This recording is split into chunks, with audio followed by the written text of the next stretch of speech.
Hello मेरे प्यारे दोस्तों, आप सबका all in one math classes में स्वागत है।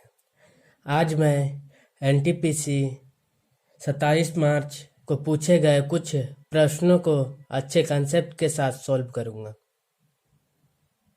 देखिए, क्वेश्चन नंबर 1 हल करें।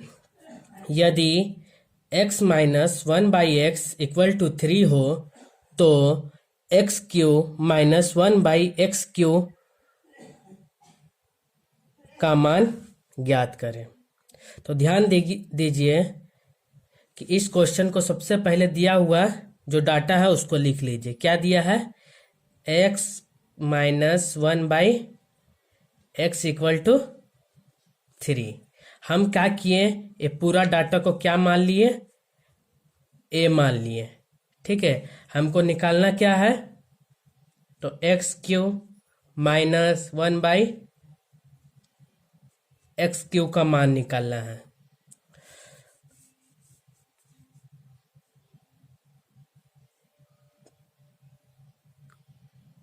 मान निकालना है तो इसका फॉर्मूला होता है a³ माइनस है तो प्लस 3 है बराबर। ठीक है, a का मान क्या है? 3, तो 3 का क्यू प्लस 3 इंटू a का मान 3 बराबर 3 का स्क्वायर 27 प्लस 3 इंटू 3 9। जोड़ दीजिए अब इसको। 9 7 6 2 1 3।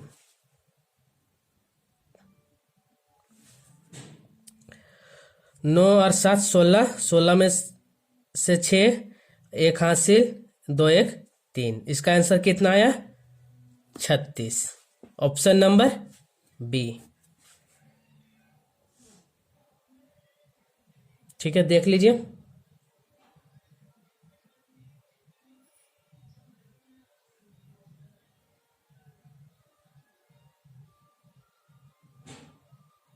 अब चलते हैं नेक्स्ट क्वेश्चन में।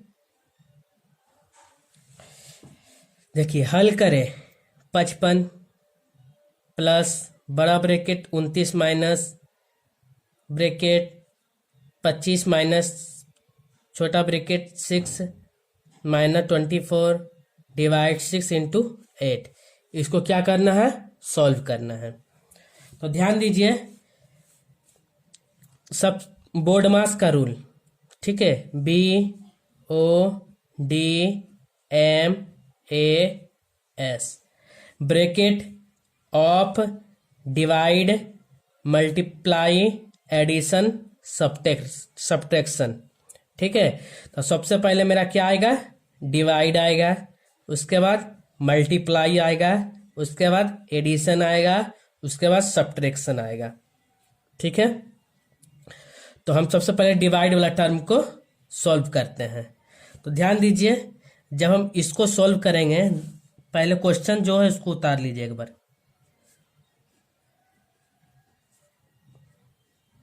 25 minus 6 minus 24 divided by 6 into 8।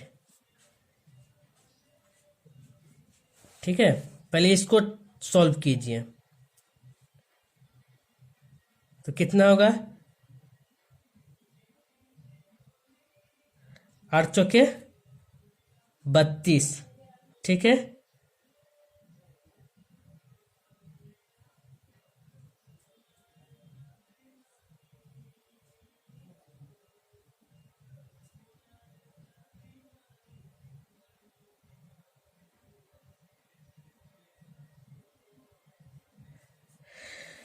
पहले डिवाइड वाला टर्म को सॉल्व कीजिए। कितना आएगा? 6 चौके 24, 4 आया। अब 8 चौके 32। ठीक है, 8 चौके 32।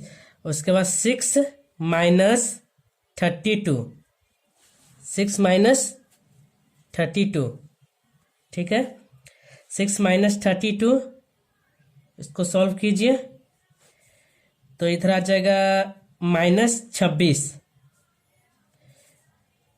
-26 माइनस प्लस 25 ठीक है, अब इसको जोड़ दीजिए। जोड़ने के बाद इसको जोड़ दीजिए तो 6 5 11 का 1 2 1 4 1 5 51 प्लस 51 माइनस 29। ठीक है, अब इसको सॉल्व कर दीजिए तो 9 में से 11 में से 9 जाएगा 2, 4 में से 2 जाएगा 2, 22 और इधर कितना है -22 और 55। इसको सॉल्व कर दीजिए 33 इसका आंसर है। ठीक है, ऑप्शन नंबर बी। देख लीजिए एक बार और। सबसे पहले क्या है डिवाइड, तो डिवाइड टर्म को पहले सॉल्व कीजिए। 24 कितना बार में कटेगा 6 का पहाड़ा से, तो 6 चौके 24। ठीक है, उसके बाद मल्टीप्लाई तो 8 चौके 32। ठीक है, अब एडिशन नहीं है सब्ट्रैक्शन है, तो 6 माइनस 32, तो इसको घटा दिए तो कितना आया, इसको घटाने से कितना आ रहा -26। अब -26 यहाँ माइनस है तो माइनस माइनस प्लस 25, तो इसको जोड़ दिए। जोड़ने के बाद 51।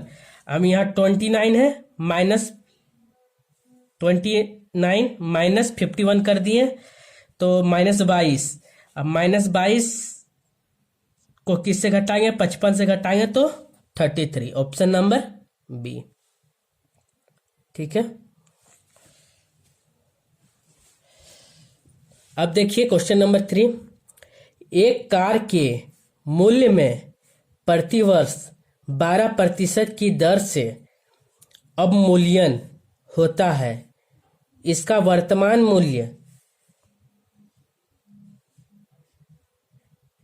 7,74,400 रुपया है, तो 2 वर्ष पहले कार का मूल्य ज्ञात करें। ठीक है, 2 वर्ष पहले कार का मूल्य ज्ञात करें।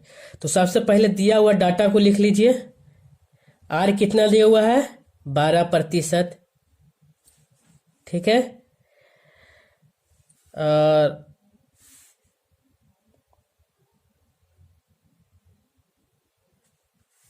समय कितना दिया हुआ है 2 ईयर।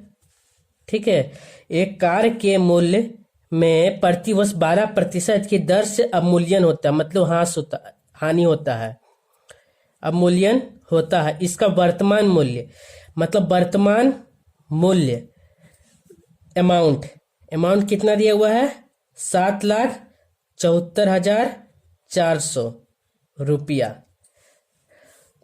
तो 2 वर्ष पहले इसका मूल्य कितना था, तो 2 वर्ष पहले इसका मूल्य ज्ञात करना है। तो ध्यान दीजिए, चक्रवृद्धि ब्याज का फॉर्मूला लगाइए। A = P1 - R/100 का होल स्क्वायर। ठीक है, इस फॉर्मूला पे सारा डाटा को रख दीजिए। अमाउंट कितना दिया हुआ है 7,74,400। हमको निकालना क्या है प्रिंसिपल निकालना है। ठीक है, मूलधन निकालना है, प्रिंसिपल फाइंड आउट करना है। तो प्रिंसिपल 1 - R कितना है 12% बाई 100 का होल स्क्वायर। सोल्व कर दीजिए। अब इसको 774400 = P 100 -12 का होल स्क्वायर। ठीक है, तो 7,74,400 बराबर P घटा दीजिए 88/100 का होल स्क्वायर। तो इसको 2 बार लिख दीजिए, होल स्क्वायर है तो 774400 बराबर P × 88/100 × 88/100। 2 बार क्यों लिखे? क्योंकि स्क्वायर है। अब डिवाइड कर दीजिए।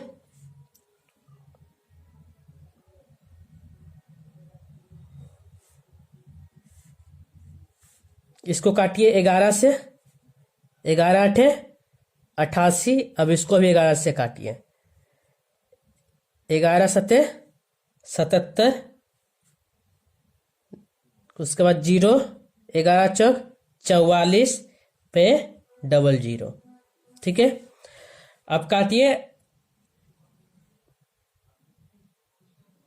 8 से। ठीक है, 8 8 64, हासिल कितना? 6। 8 8 64 और कितना शेष बचा? 6 बचा। 64, 8 8 64 00 88। अब इसको काटिए 88 से 100 बार में। ठीक है, तो अब P का मान लिख दीजिए। P equal to 100 into 100 into 100। ठीक है, तो प्रिंसिपल मेरा कितना निकल गया? 1 पे 6 0, 1 2 3 4 5 6 रुपया। ठीक है, तो 2 वर्ष पहले कार्य का मूल्य कितना था? 10 लाख रुपया 2 साल पहले कार्य का मूल्य था। तो ऑप्शन नंबर 3। ठीक है, ऑप्शन नंबर 3।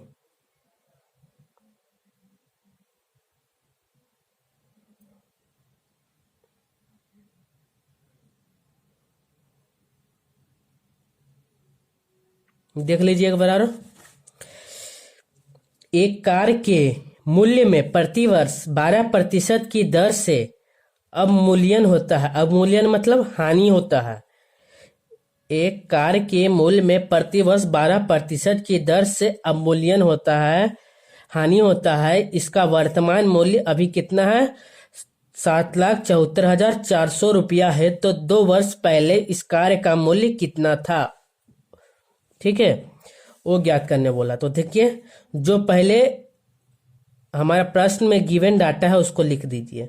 तो प्रतिशत मतलब आर कितना दिया हुआ है? रेट 12% की दर से। समय कितने साल के लिए पूछा है? 2 वर्ष के लिए। और जो वर्तमान मेरा मूल्य है, अमाउंट जो है वो 7,74,400 रुपया है। तो हमको इसका क्या ज्ञात करना है? पहले वाला मूल्य मतलब प्रिंसिपल ज्ञात करना है। प्रिंसिपल कितना था? ठीक है, तो चक्रवृद्धि ब्याज वाला फॉर्मूला लगा दीजिए। Amount equal to principal bracket 1 minus R by 100 का स्क्वायर। ठीक है, तो अमाउंट का मान कितना था? 7,74,400 बराबर प्रिंसिपल 1 माइनस रेट कितना था? 12/100 का होल स्क्वायर। ठीक है, 7,74,400 इक्वल टू प्रिंसिपल। अब क्या किए? इसका एलसीएम लिए तो 100।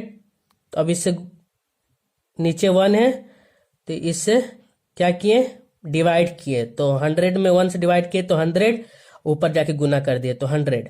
ठीक है, 100 से डिवाइड किए 100 को तो 1 आया, तो ऊपर 1 गुना कर दिए 12 में और स्क्वायर लगा दिए। ठीक है, 7,74,400 इक्वल टू प्रिंसिपल। अब इसको घटा दिए, 100 में 12 घटाएंगे तो 88/100 का होल स्क्वायर। ठीक है, अब 7,74,400 बराबर प्रिंसिपल स्क्वायर है, इसलिए 2 बार लिख दिए। अब इसको काटे 11 का पहाड़ा में 11 8 88। अब इसको काटे 11 का पहाड़ा में 11 7 77। ठीक है, और 0 11 चौक 44 पे 00। ठीक है, फिर उसके बाद 8 का पहाड़ा से काटे 70,400 को, तो 88 64, शेष बचा कितना?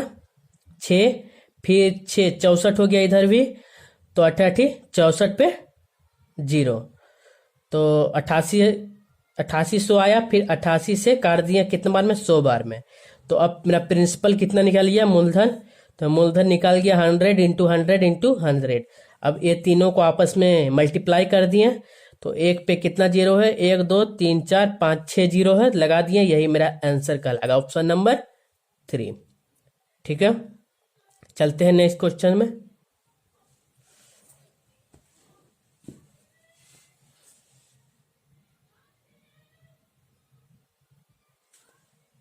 देखिए हल करें, कितना दिया हुआ है 208 डिवाइड 8 इंटू 7 माइनस 38 प्लस 28। अभी हम बताएं कि बोर्डमास रूल से सब बनता BODMAS, तो bracket of divide multiply addition subtraction. तो डिवाइड करना है सबसे पहले, उसके बाद मल्टीप्लाई, उसके बाद एडिशन, उसके बाद सब्ट्रैक्शन। ठीक है, सबसे पहले गिवन डाटा को लिख लीजिए, 208 divided by 8 into 7 minus 38 plus 28। अब इसको सॉल्व कर दीजिए। सबसे पहले क्या बोला, डिवाइड, तो ये डिवाइड वाला टर्म को सॉल्व कीजिए। तो 8 दूना 16, बच गया 4 अड़छक 48, मतलब 26। ये दोनों डाटा सॉल्व हो गया। अब इंटू 7 कर दीजिए। ठीक है, तो 7 करेंगे तो कितना आएगा, 7 42 का 2, बाकी 4 हाथ में, 7 दूना 14, 4 18, 182। ठीक है, 182। अब देखिए उसके बाद क्या है, एडिशन। एडिशन वाला टर्म को सॉल्व कीजिए, तो -38। ठीक है, -38 प्लस 28 कितना हुआ, -10। तो अब इसको -10 कर दीजिए, सॉल्व कर दीजिए, 172। तो इस प्रश्न का आंसर कितना है, 172, ऑप्शन नंबर बी। ठीक है,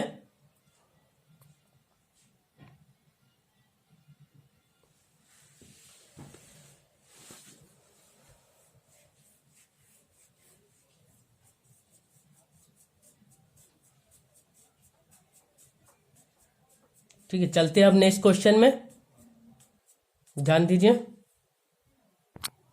अब देखिए नेक्स्ट क्वेश्चन क्या बोला है।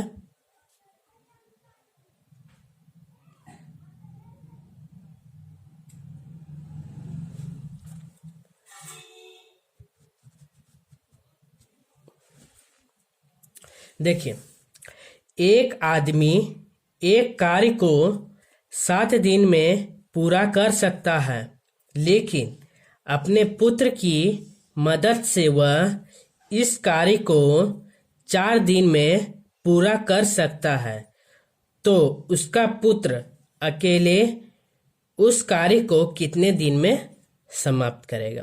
ठीक है, एक क्वेश्चन का बोलने का मतलब, एक आदमी एक काम को 7 दिन में करता है और वह अपने पुत्र की मदद से उस काम को 4 दिन में समाप्त करता है। अगर उस काम को उसका पुत्र अकेले करे तो वह कितने दिन में उस काम को समाप्त कर देगा। तो ध्यान दीजिए,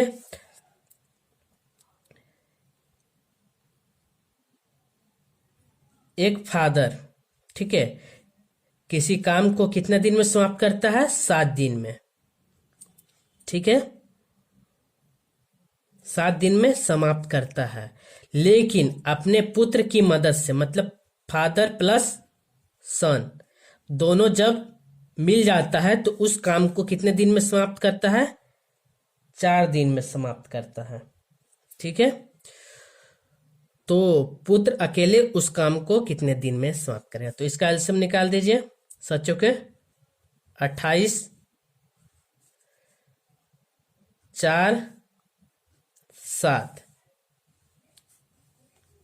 ठीक है, तो उसका पुत्र उस काम को कितने दिन में समाप्त करेगा। दोनों जब मिलकर काम करता है तो एक दिन में कितना काम कर रहा है, 7 काम कर रहा है। ठीक है, और जब पिता अकेले काम करता है तो उस काम को 4 दिन, एक दिन में 4 काम कर रहा है। ठीक है, तो सन जो है उसका एक दिन का कितना काम होगा, तो 7 - 4 3, मतलब पुत्र जो है एक दिन में 3 काम कर रहा है। तो पुत्र से कितना काम करवाना है, 28 काम करवाना है। ठीक है, 28 काम करवाना है पुत्र से। ठीक है, एक दिन का पुत्र का एफिशिएंसी मतलब क्षमता कितना है,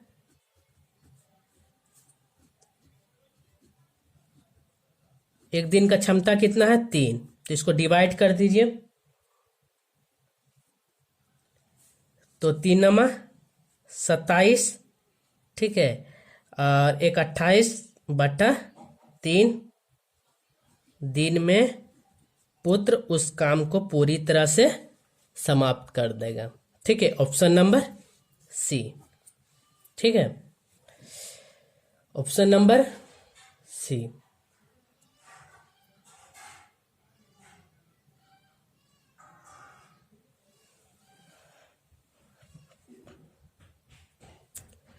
चलते हैं नेक्स्ट क्वेश्चन पे।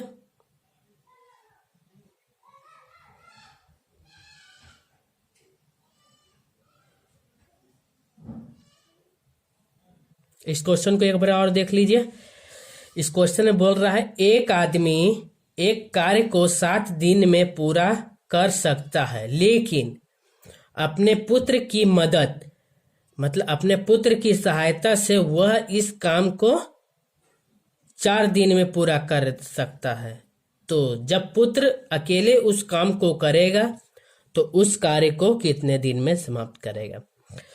तो पहला दिन फादर काम कर रहा था तो 7 दिन में करता है उस काम को। ठीक है, जब फादर और सन दोनों मिलके काम करता है तो उस काम को 4 दिन में समाप्त कर लेता है। ठीक है, तो इस क्वेश्चन में पूछा है कि पुत्र अगर अकेले काम करे तो पूरा काम को कितने दिन में समाप्त करेगा। तो हम टोटल वर्क निकाल लेते हैं। 7 को 28 काम है, 28 काम। तो पिता एक दिन में 4 काम करता है, अब पुत्र एक दिन में 7 काम करता है। पिता और पुत्र मिलके एक दिन में 7 काम करता है, दोनों मिलके। तो पुत्र इस काम को कितने दिन में समाप्त करेगा। तो देखिए इधर, तो पुत्र का एक दिन का कार्य निकाल दिए। जब दोनों मिलके इस काम को करता है तो 7 दिन का समय लेता है, और जब पिता अकेले उस काम को करता है तो 4 दिन का समय लगता है। तो इसको माइनस कर दीजिए तो मेरा पुत्र का क्षमता निकल जाएगा। तो 7 में से 4 घटाएंगे तो 3। तो जो पुत्र है वह एक दिन में कितना काम कर लेगा, 3 काम कर लेगा। तो पुत्र से हमको कितना काम करवाना है, तो पुत्र से हमको 28 काम करवाना है। एक दिन का पुत्र का क्षमता कितना है, 3 क्षमता है। तो 3 से इसको डिवाइड कर दीजिए, 9×27, 1 बच जाएगा, 1/3 दिन में समाप्त कर देगा। मतलब 9.1/3 दिन में पुत्र उस कार्य को पूरी तरह से समाप्त कर देगा। ठीक है, अब ऑप्शन नंबर कितना है, सी। ठीक है, अब चलते हैं नेक्स्ट क्वेश्चन में। तो देखिए क्या बोला है, यदि alpha plus beta plus gamma equal to 0 है तो alpha square by beta into gamma plus beta square by gamma into alpha plus gamma square बटा अल्फा इंटू बीटा का मान ज्ञात करें। तो ध्यान दीजिए, ये जो मेरा डाटा दिया हुआ है इसको लिख लीजिए। Alpha plus beta plus gamma equal to 0। अगर हम इसको प्रोसेस से चलें तो बहुत लंबा टाइम लगेगा, इसीलिए इसको शॉर्ट तरीका से सॉल्व कीजिए। तो देखिए, अल्फा का और बीटा और गामा का ऐसा क्या मान रखे कि सॉल्व करने पे क्या आए, 0 आए। तो ध्यान दीजिए, अगर हम अल्फा का मान हम 2 रखते हैं मान लीजिए, ठीक है, और बीटा का मान क्या रखते हैं, -1 रखते हैं, ठीक है, और गामा का भी मान -1 रखते हैं। तो इसको सॉल्व कीजिए, 0 आता है, 2 में से -1 जाएगा 1, 1 में से -1 जाएगा 0, इक्वल टू 0। मतलब जो मेरा कंडीशन है और फुलफिल है।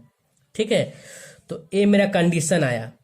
अब इसको सॉल्व कर दीजिए, किसमें, alpha square plus beta square plus gamma square. ठीक है, alpha beta into gamma, gamma into alpha, alpha into beta. ठीक है, तो अब अल्फा का मान हम क्या लिए थे, 2, तो 2 का होल स्क्वायर। ठीक है, अब देखिए बीटा का मान क्या था, -1 इंटू गामा का मान -1, तो माइनस माइनस कट गया, प्लस बीटा का मान क्या लिए थे, -1 का होल स्क्वायर, गामा का मान क्या लिए हैं, -1, और अल्फा का मान 2, प्लस गामा का मान क्या लिए हैं, -1 का होल स्क्वायर, अल्फा का मान 2 इंटू बीटा का मान -1। ठीक है, अब इसको सॉल्व कर दीजिए। तो 2 का स्क्वायर 4 और नीचे 1, प्लस 1 का -1 का स्क्वायर 1 -2, प्लस 1 -2। ठीक है, अब नीचे का पूरा का एलसीएम ले लीजिए। एलसीएम लेंगे तो -2, ठीक है, एलसीएम लेंगे तो कितना आएगा, -2। ठीक है, तो देखिए हम एलसीएम लेते हैं।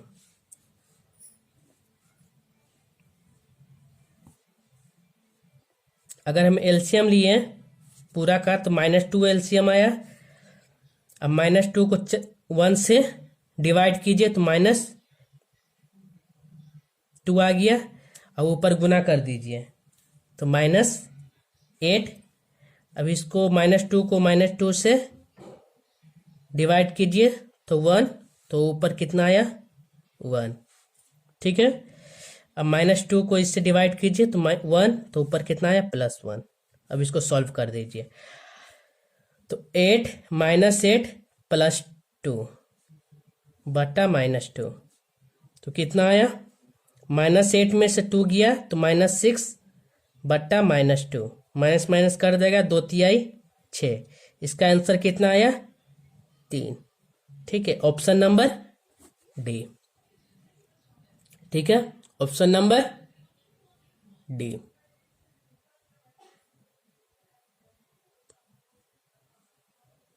ठीक है, इस प्रश्न को जब भी बनाइए तो अपना मन से कुछ भी मान रखिए और कंडीशन को फुलफिल कर लीजिए, तब बनेगा। अगर बाई प्रोसेस चले तो इस प्रश्न में काफी समय लग सकते हैं। ठीक है, अब चलते हैं नेक्स्ट क्वेश्चन में।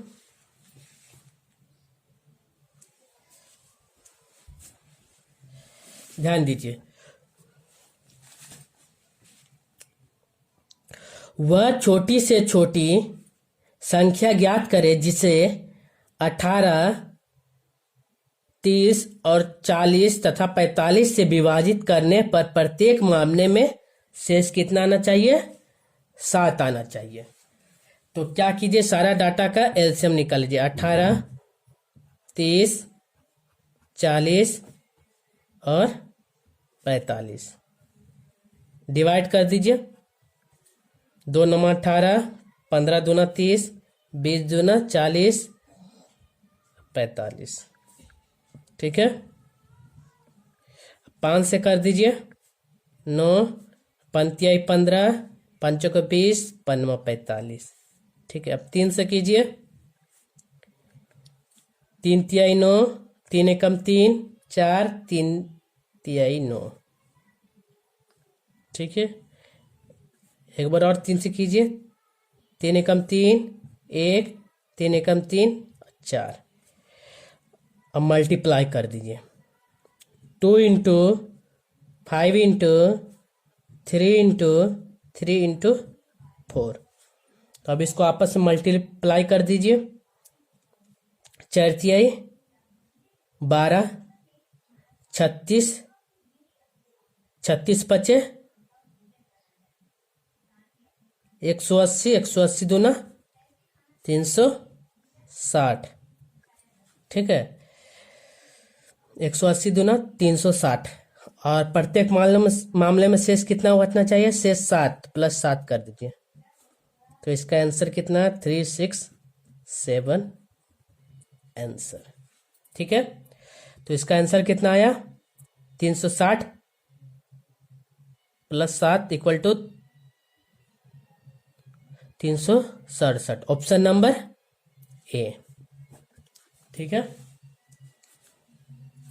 तो देखिए इस प्रश्न में क्या बोला था, वह छोटी से छोटी संख्या ज्ञात करें जो 18, 30 और 40 तथा 45 से विभाजित, पूरी तरह से विभाजित हो जाए। विभाजित करने पर प्रत्येक मामले में क्या बचना चाहिए, 7 बचना चाहिए। तो उस संख्या को इस सारे संख्या से जब डिवाइड करेंगे तो लास्ट में मेरा शेष कितना आना चाहिए, 7 आना चाहिए। तो हम सारा का क्या किए, एलसीएम निकाल लिए। तो जब हम एलसीएम निकाले तो 18, 30, 40, 45 का तो 2 से किए, 2 नमा 18, 15 दूना 30, 20 दूना 40, 45 नहीं कटेगा इसलिए 45 उतार दिए। 5 से अब किए, 9 नहीं कटेगा 9 उतार दिए, 5 15, 5 का 20, 5 नमा 45। फिर 3 से किए, 3 तिहाई 9, 3 एकम 3, 4 नहीं कटेगा 4 उतार दिए, फिर 3 तिहाई 9। फिर 3 से किए, 3 एकम 3, 1, 4 नहीं कटेगा 4 उतार दिए, 3 एकम 3। अब ये जो जितना डाटा मेरा आया है ये सारा को मल्टीप्लाई कर दिए। 2 इंटू 5 इंटू 3 इंटू 3 इंटू 4। अगर 1 के साथ गुना करेंगे तो 1 ही देगा, इसलिए 1 लिखने का जरूरत नहीं है। अब देखिए कैसे किया, 5 दूना 10, 10 तिहाई 30, 30 तिहाई 90, और 90 9 चौके 36, 360। 360 आया, लेकिन क्या बोला है, प्रत्येक मामले में से 7 बचना चाहिए। तो +7 इक्वल टू 367। इसका आंसर ऑप्शन नंबर ए। ठीक है, अब देखिए नेक्स्ट क्वेश्चन।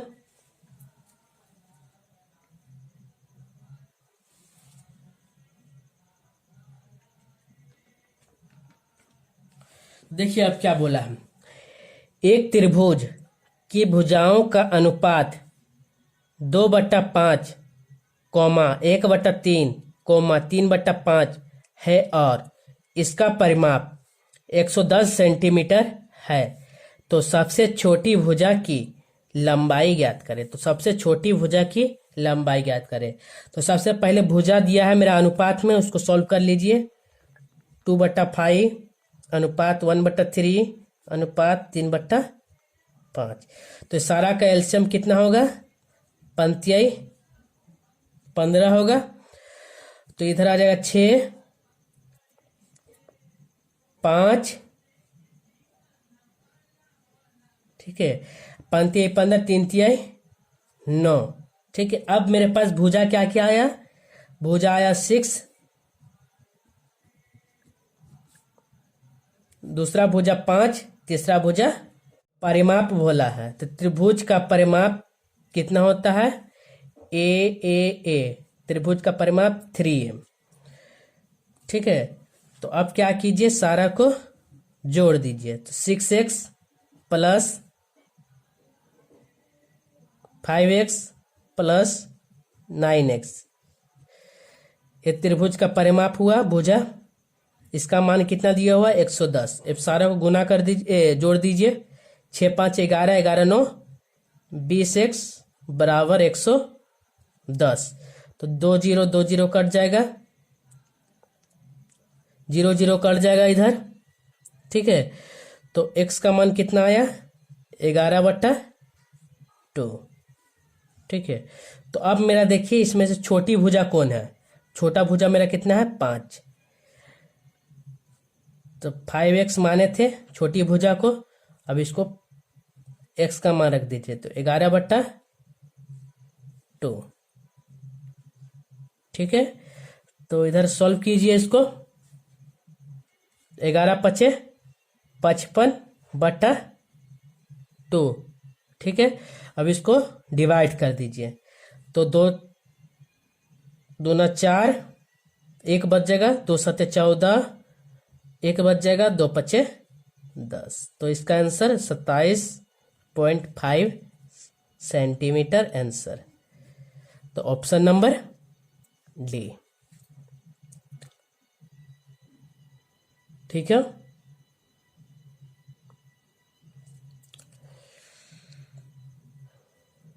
ये थे 27 मार्च को पूछे गए एनटीपीसी में कुछ प्रश्न जो मैं आपके सामने अच्छे कंसेप्ट के साथ सॉल्व किया। अगर ये वीडियो आपको अच्छा लगा है तो प्लीज़ अपने दोस्तों में वीडियो को शेयर करें, चैनल को सब्सक्राइब करें और वीडियो को लाइक करें। धन्यवाद। हेलो, आप सबका all in one math classes में स्वागत है। आज मैं 1 फरवरी में पूछे गए एनटीपीसी के कुछ महत्वपूर्ण प्रश्नों को अच्छे कॉन्सेप्ट के साथ सॉल्व करूंगा।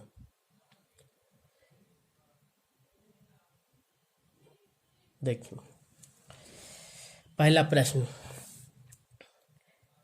12,400 रुपया की एक धनराशि एक निश्चित साधारण ब्याज की दर पर 3 वर्ष में बढ़कर 14,632 रुपया हो जाती है, तो वार्षिक ब्याज की दर ज्ञात करें। ठीक है, तो दर ज्ञात करें।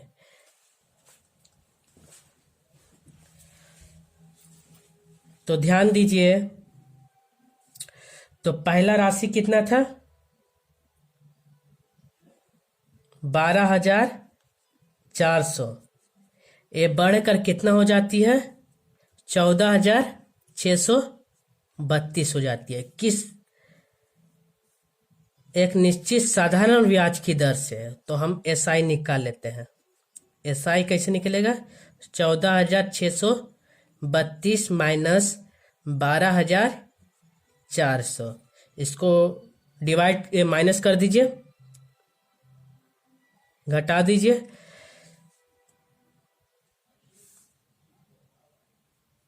2 3 2 2 तो 2232 रुपया आया साधारण ब्याज 3 वर्ष में। ठीक है, तो अब हम क्या निकालना है? कितने प्रतिशत की दर से बढ़ रहा है। तो एक साधारण ब्याज का फॉर्मूला है, तो एसआई इक्वल टू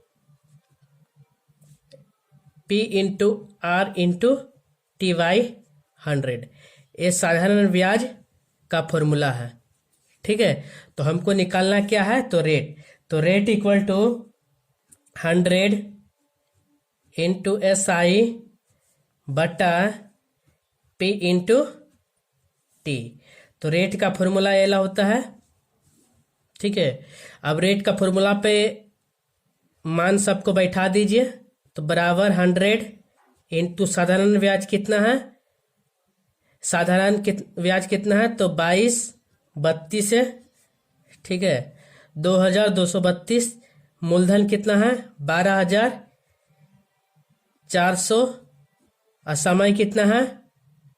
3 वर्ष के लिए। अब इसको सॉल्व कर दीजिए। तो 1010 कट गया। ठीक है, 3 से काटिए। 3 सते 21, 1 बचेगा। 3 चौके 12, 1 बजे 3 चौके 12। ठीक है, 3 चौके 12।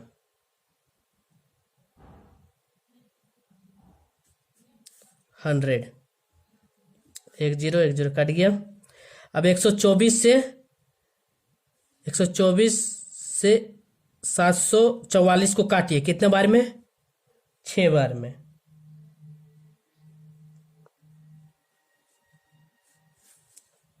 तो कितना प्रतिशत आया? तो 6% की दर से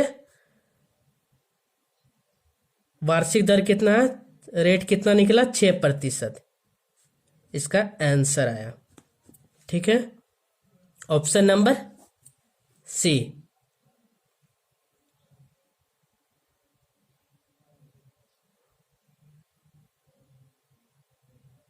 ऑप्शन नंबर सी।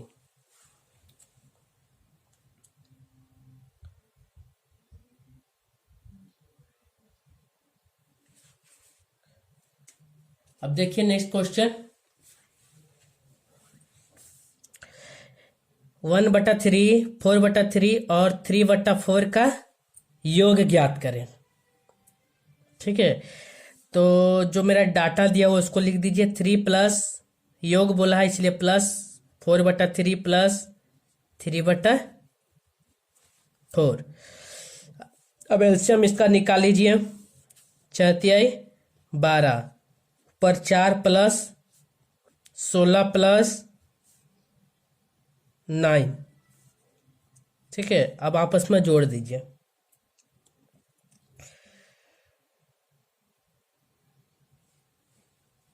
16 4 20 और 9 29 बटा 12। तो इस प्रश्न का आंसर 29 बटा 12, ऑप्शन नंबर ए। ठीक है,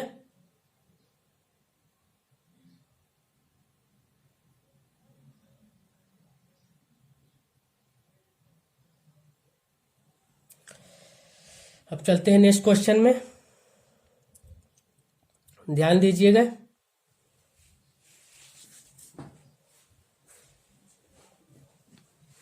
देखिए इस प्रश्न में क्या बोल रहे हैं। नरेंद्र की मां की आयु नरेंद्र की आयु की 4 गुनी है। ठीक है, तो इस प्रश्न में बोल रहा है कि नरेंद्र की मां की आयु नरेंद्र की आयु से कितने गुनी है? 4 गुनी है। ठीक है, अब 4 वर्ष पहले उसकी मां की आयु उसकी तत्कालीन आयु से 6 गुनी है। ठीक है, 4 वर्ष पहले अभी जो उसका आयु है उसका 6 गुना है। ठीक है, तो उन दोनों का अभी वर्तमान में आयु कितना है वो ज्ञात करना। तो ध्यान दीजिए। ठीक है, नरेंद्र की मां एम बराबर नरेंद्र एन। ठीक है, तो नरेंद्र की मां की आयु नरेंद्र की आयु से 4 गुनी है। अगर हम नरेंद्र की आयु x मानते हैं तो उसकी मां की आयु कितना हो जाएगा? 4x। क्यों? क्योंकि 4 गुना हम। ठीक है, अब कितना वर्ष पहले? तो 4 वर्ष पहले, तो 4x बाई एक्स। कितना वर्ष पहले बोल रहा है? 4 वर्ष पहले, दोनों में 4 घटा दिए। 4 वर्ष पहले उसकी आयु कितना गुना हो जाता है? 6 गुना हो जाती है। तो उसकी मां की आयु 6 गुना, इसका 1। अब इसको सॉल्व कर दीजिए।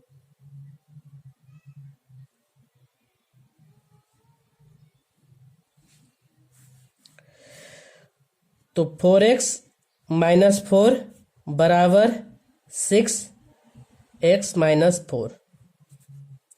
4x माइनस 4 बराबर 6x माइनस 6 चौके 24। इसको इससे सॉल्व कीजिए तो 2x बराबर प्लस 4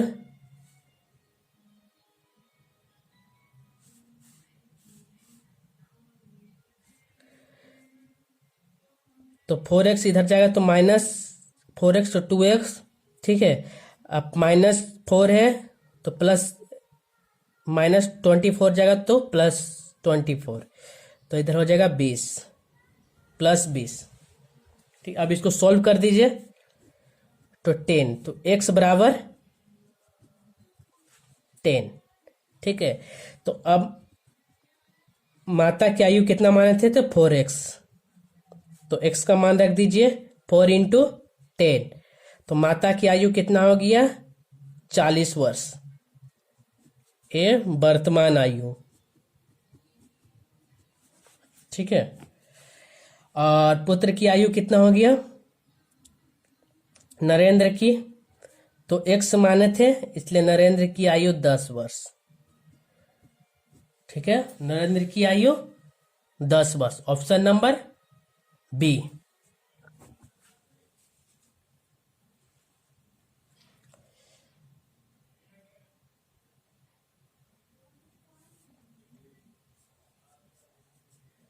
ऑप्शन नंबर बी।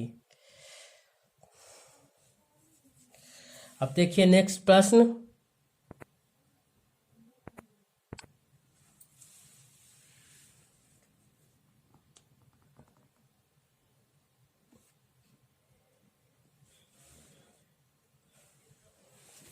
देखिए, यदि a अनुपात b बराबर 3:4 है तो व्यंजक 5a माइनस 3b बट्टा 7a प्लस 2b का मान ज्ञात करें।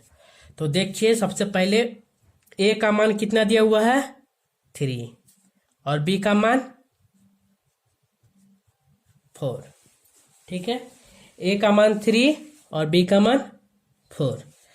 तो अब जो मेरा व्यंजक है उसको लिख दीजिए 5a माइनस 3b बटा 7a प्लस 2b। ठीक है, अब इस व्यंजक में a और b का मान रख दीजिए। तो 5a का मान कितना 3 माइनस 3b का मान 4। ठीक है, 7a का मान 3 प्लस 2b का मान 4। अब इसको सॉल्व कर दीजिए। पंतियाई 15 माइनस 4 तिहाई 12। ठीक है, 7 तिहाई 21 प्लस 4 दूना 8। अब इसको सॉल्व कर दीजिए। 15 में से 12 जाएगा 3 और 21 8 29। तो इसका आंसर कितना आया 3/29। ठीक है, option number B. Option number B.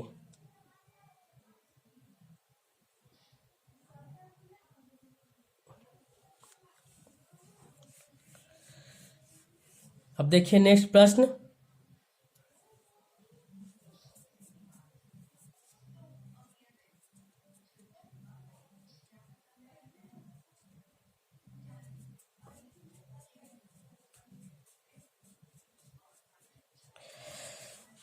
देखिए, सीता एक होटल को 20 दिन में साफ कर सकती है। रीता उसी होटल को 30 दिन में साफ कर सकती है।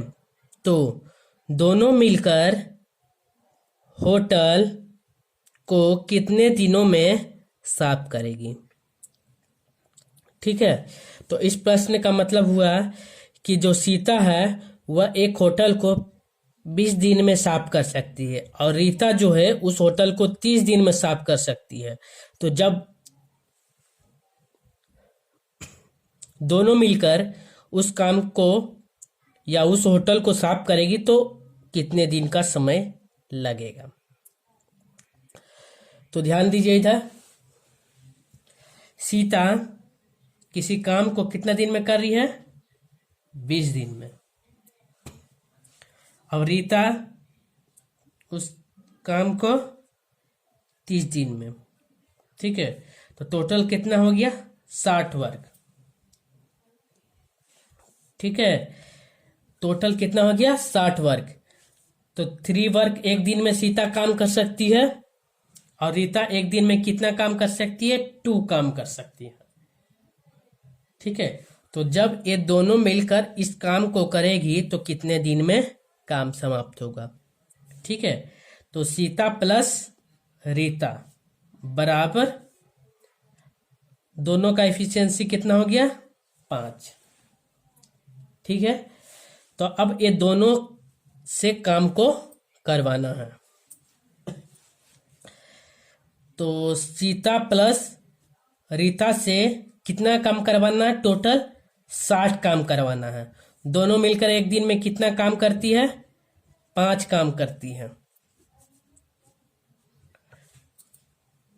तो अब इस काम को कितने दिन में समाप्त करेगी। तो 12 पचे 60 12 दिन में।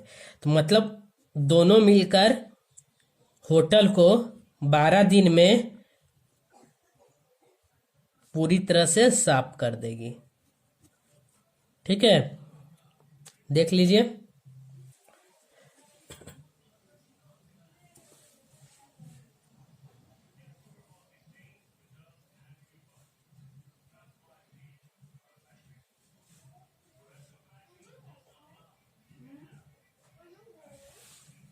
ठीक है, देखिए इस क्वेश्चन का मतलब क्या था कि सीता एक होटल में काम करती है। ठीक है, सफाई का काम करती है और उस होटल को वह 20 दिन में साफ कर सकती हैं।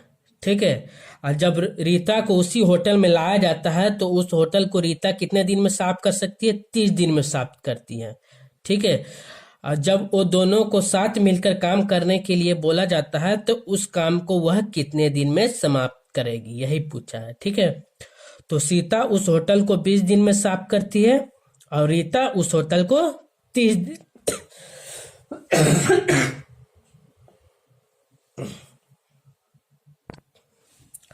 तो रीता उस होटल को 20 दिन में सीता उस होटल को 20 दिन में साफ करती है, तो रीता उस होटल को कितने दिन में साफ करती है? 30 दिन में साफ करती है। ठीक है। तो टोटल वर्क कितना हो गया? 60 काम हो गया। ठीक है। तो सीता एक दिन में 3 काम करती है और रीता एक दिन में 2 काम करती है, और दोनों मिलकर एक दिन में कितना? 5 काम करती है। ठीक है। तो दोनों मिलकर, दोनों से काम करवाना है तो दोनों मिलकर 60 काम को कितने दिन में करेगी? तो दोनों का एक दिन में 5 काम करती है तो 60/5, तो 12×5 = 60। तो जब दोनों मिलकर उस होटल को साफ करेगी तो वह 12 दिन में उस होटल को पूरी तरह से साफ कर लेगी। ठीक है। अब चलते हैं नेक्स्ट प्रश्न, ध्यान दीजिए।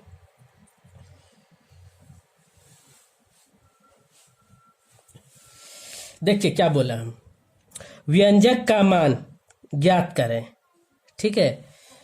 तो सबसे पहले क्या दिया है? 6 + 3/3 -5 × 4 + 5 = क्वेश्चन मार्क्स। ठीक है। मतलब ये जो मेरा व्यंजक दिया हुआ है इसको पूरी तरह से सॉल्व करके आंसर निकालना है। तो ध्यान दीजिए, जो व्यंजक मेरा दिया है उसको लिख लीजिए। तो 6 + 3/3 -5 × 4 + 5। ठीक है। 4 + 5। तो सबसे पहले बोर्ड मास BODMAS।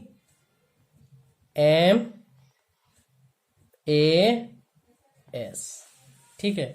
तो सबसे पहले हम किसका टर्म को सॉल्व करेंगे? डिवाइड वाला टर्म को सॉल्व करेंगे। तो 9 में से 3 को डिवाइड करेंगे तो कितना आ जाएगा?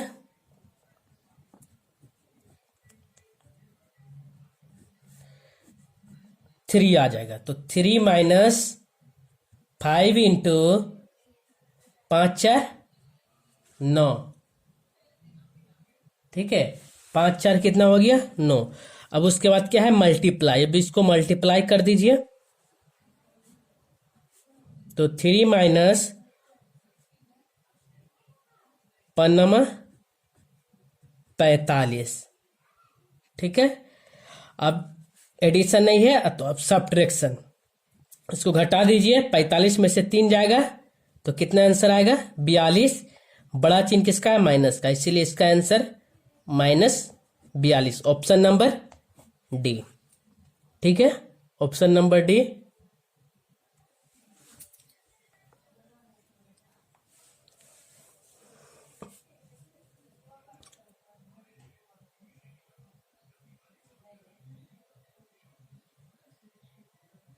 देख लीजिए एक बार और।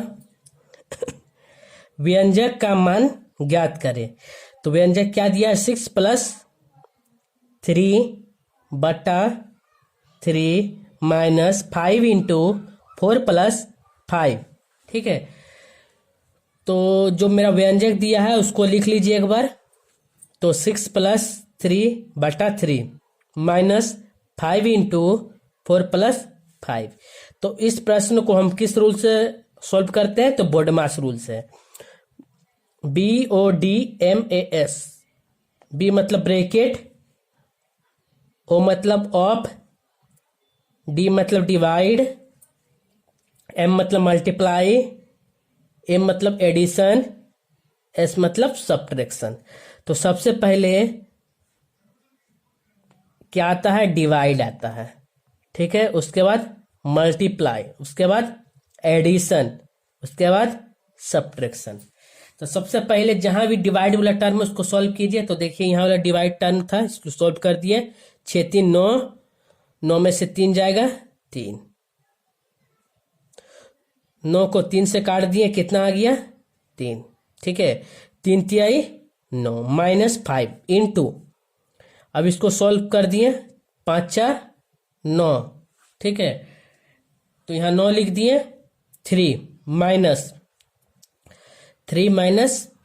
5 इंटू 9, इसको मल्टीप्लाई कर दिए, 9 पचे 45, तो 3 माइनस 45। अब इसको क्या कर दिए, सब्ट्रैक्ट कर दिए, मतलब घटा दिए। तो 45 में से 3 जाएगा 42, बड़ा चिन्ह किसका है, माइनस का, तो इसका आंसर कितना आया, -42। ठीक है, ठीक है। अब देखिए नेक्स्ट क्वेश्चन।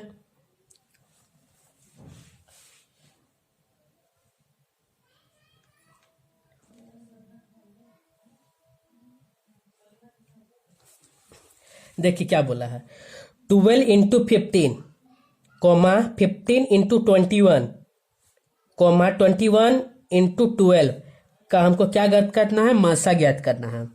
तो मासा मतलब HCF। ठीक है, तो अब जो मेरा डाटा दिया है उसको लिख लीजिए। कितना दिया है, 12 इंटू 15 बराबर 15 इंटू 21 बराबर 21 इंटू 12 बराबर। ठीक है, तो अब ये जो 12 है इसको सॉल्व कीजिए। 3 इंटू 4 4 तिहाई 12, उसके बाद क्या का साइन है, मल्टीप्लाई का साइन, उसके बाद 15 को सॉल्व कीजिए। 3 इंटू 5। ठीक है, अब इसको सॉल्व कीजिए, 3 इंटू 5 15 इंटू 21 को सॉल्व कीजिए, 7 इंटू 3। ठीक है,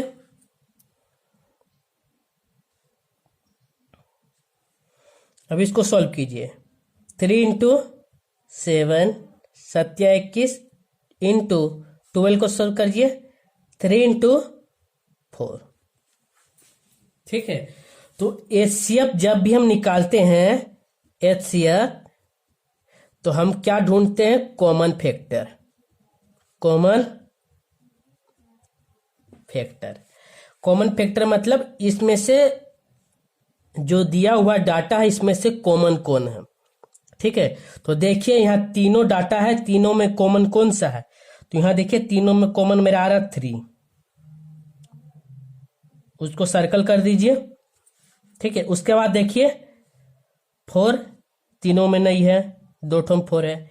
उसके बाद 3 देखिए, 3 यहाँ भी 3 तीनों में कॉमन है, तो इसको हम क्या कर दिए, सर्कल कर दिए, गोला कर दिए। ठीक है, अब देखिए 5 भी तीनों में कॉमन नहीं है, जो कॉमन था हम उसको लिख दिए। तो HCF मेरा कितना आ गया, 3 इंटू 3।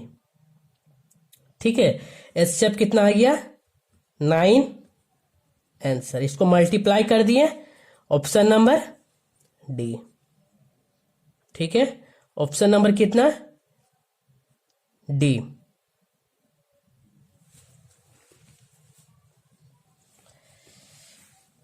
ठीक है, एक बार और देख लीजिए क्या दिया था, 12 इंटू 15 15 इंटू 21 21 इंटू 12 का मासा ज्ञात करे, HCF ज्ञात करे।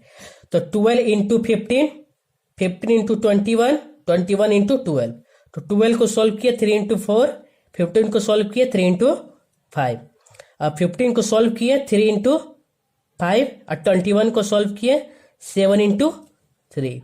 ठीक है, अब 21 को सॉल्व किए 3 इंटू 7 इंटू 12 को 3 इंटू 4। ठीक है, अब इसमें क्या किए, हमको ज्ञात करना है HCF। तो HCF का मतलब होता है कि हमको कॉमन फैक्टर इस टर्म में ढूंढना है। तो देखिए इस टर्म में 3 कॉमन फैक्टर निकल रहा है, इसलिए इसको सर्कल कर दिए। ठीक है, उसके बाद 4 तीनों में कॉमन नहीं है, उसके बाद फिर 3 आया, तो 3 देखे तीनों में कॉमन है। ठीक है, तो इसको भी सर्कल कर दिए। ठीक है, उसके बाद 5 देखें तो 5 तीनों में कॉमन नहीं है, ठीक है, 2 टर्म में है इसीलिए, तीसरा में नहीं है इसलिए कॉमन नहीं माना जाएगा, ठीक है। तो अब देखिए मेरा जो एचसीएफ आया 3 × 3 आया, इसको क्या कर दिए, मल्टीप्लाई कर दिए, तो कितना आया 9, यही मेरा इस टर्म का आंसर है, ठीक है।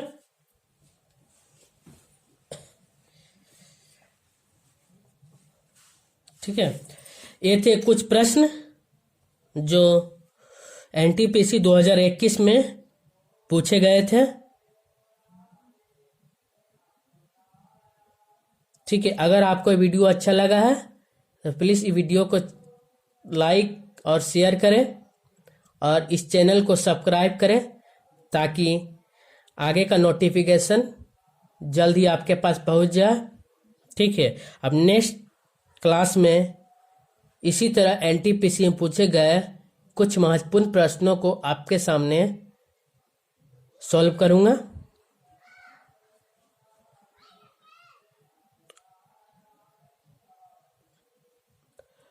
और जो भी नए आए हैं इस चैनल को प्लीज़ सब्सक्राइब कर दें, नोटिफिकेशन जल्द ही जल्द आपके पास पहुंच जाएगा, ठीक है। धन्यवाद।